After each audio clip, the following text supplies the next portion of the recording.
Okay friends, நம்ம support கொடுத்த எல்லாங்களையும் நம்ம ஸ்ட்ராங்கா வெல்டிங்கும் பண்ணிட்டோம், கிரைண்டிங்கும் பண்ணிட்டோம், நம்ம சொன்ன மாதிரி ஹோல்ஸும் போட்டோம். இந்த ரெண்டு எல்லாங்களையும் நம்ம ஸ்ட்ராங்கா வெல்டிங் பண்ணோம்னா அதுல இருக்க புள்ளியை கழட்டி வச்சுட்டு தான் நம்ம பண்ண முடியும். அதனால புள்ளியை கழட்டி வச்சுட்டு நம்ம ஸ்ட்ராங்கா வெல்டிங் பண்ணிக்கிட்டோம், நம்ம சொன்ன மாதிரி ஹோல்ஸும் போட்டோம். அடுத்து நம்ம வாங்கிட்டு வந்திருக்க ஸ்கொயர் பைப்பை இந்த ரெண்டு எல்லாங்களையும் போட்டிருக்க ஹோல்ஸ்க்கு நேராகவும் இந்த ரெண்டு எல்லாங்களையும் போட்டிருக்க ஹோல்ஸ்க்கு நேராகவும் வச்சு மார்க் பண்ணி அந்த ஸ்கொயர் பைப்லயும் நம்ம மார்க் பண்ண இடத்துல ஹோல்ஸ் போட்டுக்கிட்டோம். நெக்ஸ்ட் நம்ம வாங்கின ஸ்கொயர் பைப்பை வச்சுட்டு அதை சுத்திலும் பழைய பத்திரிக்கையை மடிச்சு வச்சிருக்கோம். அதுக்கு மேல 5 இன்ச்சுக்கு ரெண்டு எல்லாங்களை கட் பண்ணி வச்சிருக்கோம்.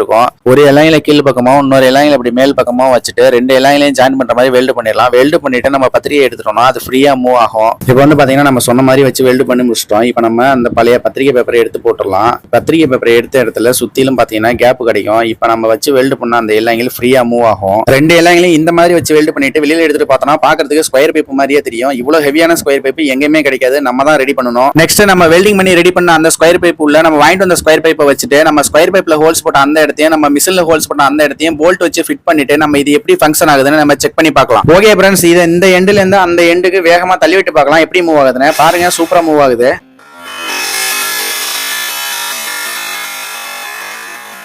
அடுத்ததான் நமக்கு நல்லா ஹெவியா வெயிட் தாங்குற மாதிரி 11 இன்ச்சுக்கு 2 ராடு தேவைப்படுது. நம்ம அந்த ஜிம்ல இருந்து எடுத்திருந்த தம்பிள் ராடுல நல்லா த்ரெட் போய் யூஸ் பண்ண முடியாத நிலைமையில இருக்கிற 2 ராடு எடுத்து நம்ம இதுக்கு யூஸ் பண்ணிக்கலாம். அடுத்ததான் நம்ம வெல்ட் பண்ணி ரெடி பண்ண ஸ்கொயர் பைப்ல ரெண்டு பக்கமும் இந்த ராடை வச்சு வெல்ட் பண்ணிக்கலாம். கீழே நம்ம கட் பண்ணி வச்சிருக்க அந்த 2 தம்பிள் ராடையும் இதோட சேர்த்து வச்சு நல்லா ஸ்ட்ராங்கா வெல்ட் பண்ணிக்கலாம். ஓகே ஃப்ரெண்ட்ஸ், நம்ம ரெண்டு எல்லாங்களை வச்சு வெல்ட் பண்ணி ரெடி பண்ண அந்த ஸ்கொயர் பைப்ல சைட்ல ரெண்டு பக்கமும் நம்ம தம்பிள் ராடை வச்சு நல்லா ஸ்ட்ராங்கா வெல்ட் பண்ணிட்டோம். அப்படியே கிரைண்டிங் பண்ணி முடிச்சிட்டோம். அப்படியே அந்த ஸ்கொயர் பைப் மேல் பக்கமா ஒரு ரிங் மெட்டல் ரிங் வச்சு வெல்ட் பண்ணிருக்கோம். அது எதுக்காகனா ஹூக் மாட்டுறதுக்காக தான். நம்ம ரெண்டு எல்லாங்களை ஒண்ணா வச்சு வெல்ட் பண்ணி ரெடி பண்ண ஸ்கொயர் பைப்ல சைடுல பாத்தீங்கன்னா நம்ம தம்பிள் ராடு 2 வச்சு வெல்ட் பண்ணிருக்கோம். அந்த 2 தம்பிள் ராடும் வந்து பாத்தீங்கன்னா லைட்டா பெண்டான மாதிரி இருக்கும், நேரா இருக்காது. ஏன் அப்படி பெண்டா வச்சு வெல்ட் பண்ணிருக்கோம்னா நம்ம வெயிட் பிளேட் மாட்டி ஒர்க் அவுட் பண்ணும்போது அந்த பிளேட் கீழே விழுந்துராம இருக்கணுங்கிறதுக்காக தான் அப்படி சாய்வா வச்சு வெல்ட் பண்ணிருக்கோம். ஓகே ஃப்ரெண்ட்ஸ், நம்ம ஹோம்மேடா செய்யற அந்த லாட் மிஷின்ல கிட்டத்தட்ட 80% ஒர்க்கை நம்ம முடிச்சிட்டோம். மீதி 20% ஒர்க் இருக்கு. அதை முடிக்கிறதுக்கு முன்னாடி நம்ம அந்த லாட் மிஷினை ஸ்டாண்டர்டா ஒரு இடத்துல நம்ம ஊனிடலாம். இந்த லாட் மிஷின்ல அடிப்பக்கமா இவ்வளவு ஆழத்துக்கு நம்ம குழி பறிக்கணும், அப்பதான் இது ஸ்ட்ராங்கா நிக்கும். ஓகே ஃப்ரெண்ட்ஸ், நம்மளோட லாட் மிஷினை ஒரு வழியா ஒரு இடத்துல ஸ்டாண்டர்டா ஊனிட்டோம். நல்லா ஆழமா தான் ஊனிருக்கும். இதுக்கு நம்ம காங்கிரீட் போடல. ஏன் காங்கிரீட் போடலாம்? இது ஒரு பெரிய இரும்பு பைப்பு,